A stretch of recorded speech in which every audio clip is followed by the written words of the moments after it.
Bonjour à tous. Au moment où l'Europe et le Royaume-Uni vont engager les négociations sur le Brexit, on sait déjà qu'il y a un secteur sur lequel le Brexit va changer beaucoup de choses, c'est celui de la finance, de la bourse, puisqu'on connaît le poids de la City.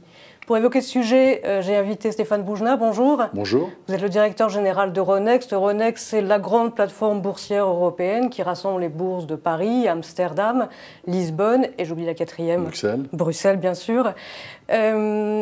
Pour bien comprendre les enjeux aujourd'hui, on va commencer par parler de cette bourse et en quoi une bourse est quelque chose de stratégique, d'important pour un pays ou pour un bloc économique comme l'Europe aujourd'hui.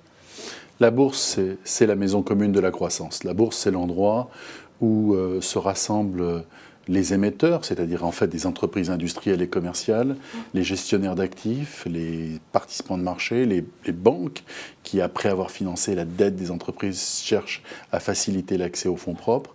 Et donc c'est vraiment l'endroit absolument central pour permettre d'irriguer la puissance d'une économie.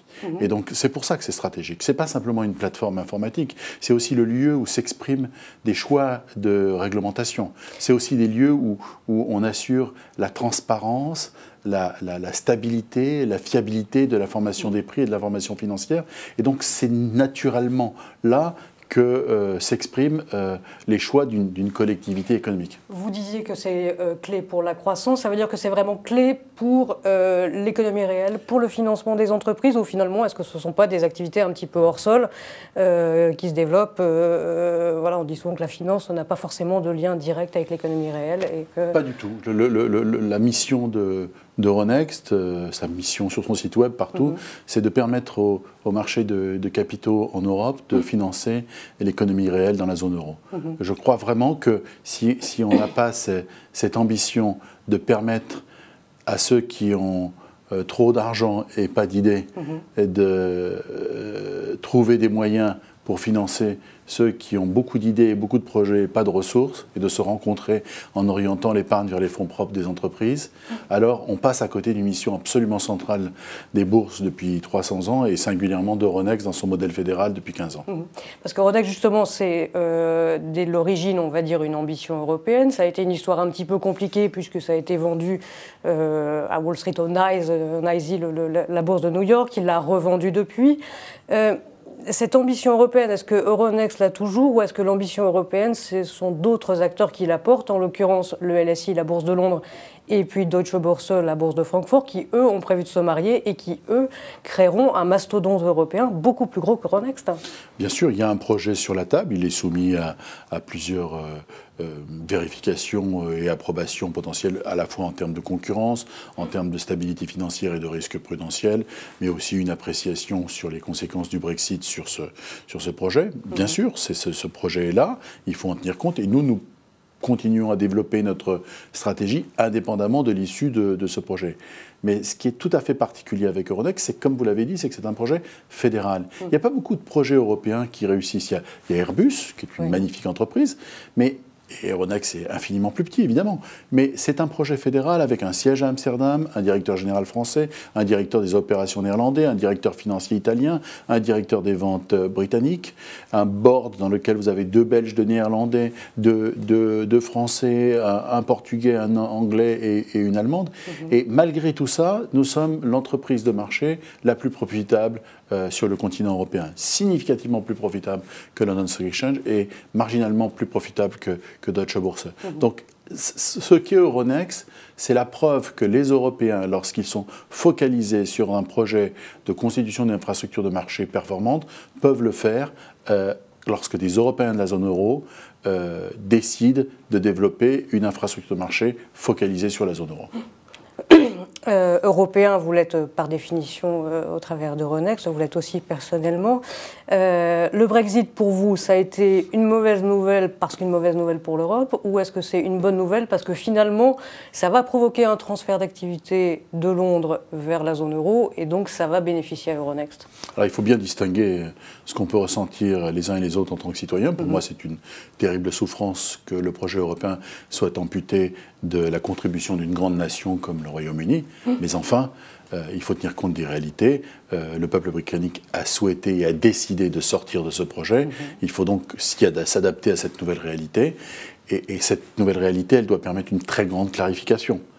Beaucoup de choses étaient possibles quand le Royaume-Uni faisait partie du projet fédéral implicite, de l'ambition de l'espace réglementaire commun ou convergent. Désormais, les conditions dans lesquelles nous allons cohabiter doivent être fondées sur le compromis entre leurs intérêts et les nôtres. Et dans ce contexte-là, c'est vrai que c'est une opportunité pour 450 millions d'Européens sur le continent, pour toutes ces centaines d'entreprises mondialisées sur le continent, pour ces gisements d'épargne et pour ces gestionnaires d'actifs, de reconstituer sur le continent des places financières continentales permettant de transformer l'épargne en financement des entreprises. Et Paris, à ce jeu-là, a toutes ses chances ? Paris a beaucoup d'atouts. Vous savez, pour qu'une place financière existe, il faut d'abord un réservoir de talent. Et Paris a un réservoir de talent considérable. Il faut des entreprises industrielles et commerciales nombreuses, puissantes et mondiales.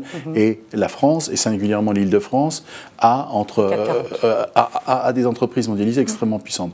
Il faut des banques et des entreprises, des sociétés d'assurance qui permettent de drainer l'épargne et de financer la dette des entreprises. Et elles existent. Il y a deux grands pays en Europe qui ont encore des banques en excellente santé. C'est la France et l'Espagne. Et puis, il faut aussi des infrastructures qui permettent de connecter cette place financière avec le reste de la planète. Et c'est le cas à Paris. Et il n'y a pas beaucoup d'endroits en Europe qui ont la même densité d'infrastructures mondiales. Il y a peut-être Schiphol à Amsterdam et Heathrow à Londres. Et donc, il y a une densité d'atouts, il y a un gisement d'épargne très considérable et qui permet de refaire de Paris, ou de faire encore plus que ça n'est aujourd'hui, une place financière européenne, même s'il y a d'autres lieux en Europe qui permettront qui pourront jouer leur carte. Je pense notamment à Amsterdam, qui est très clairement une entreprise dans laquelle la gestion d'actifs est très dynamique, et donc qui pourra aussi jouer un rôle très important. Mais je crois qu'il faut abandonner cette idée que pour financer la zone euro, nous aurions besoin éternellement d'une place offshore unique car nous serions incapables de régler les problèmes de financement des entreprises et de gestion de l'épargne des ménages seuls. Non, la réalité, c'est que nous l'avons fait dans le passé, nous pouvons le faire à nouveau. Il y aura sans doute quelques places financières en Europe. Tout ne va pas disparaître à Londres, évidemment. Certaines activités iront se localiser à Dublin, dans la zone euro, mais loin du continent. D'autres activités s'enracineront à Paris, et à Amsterdam notamment. Je crois que s'agissant de Paris, la principale difficulté, c'est de changer la perception. La réalité est effectivement beaucoup plus intéressante, beaucoup plus favorable que la perception qui a été créée depuis de nombreuses années. Et je crois que la belle nouveauté, c'est ce nouvel alignement d'un front des producteurs dans lequel on trouve les différents acteurs de la place de Paris qui, pour la première fois, sont tous alignés, les différents acteurs de la réglementation. Et il faut saluer l'initiative de l'AMF et de la Banque de France qui ont créé une sorte de fast-track, de guichet rapide pour les opérateurs financiers étrangers qui voudraient installer des activités à Paris.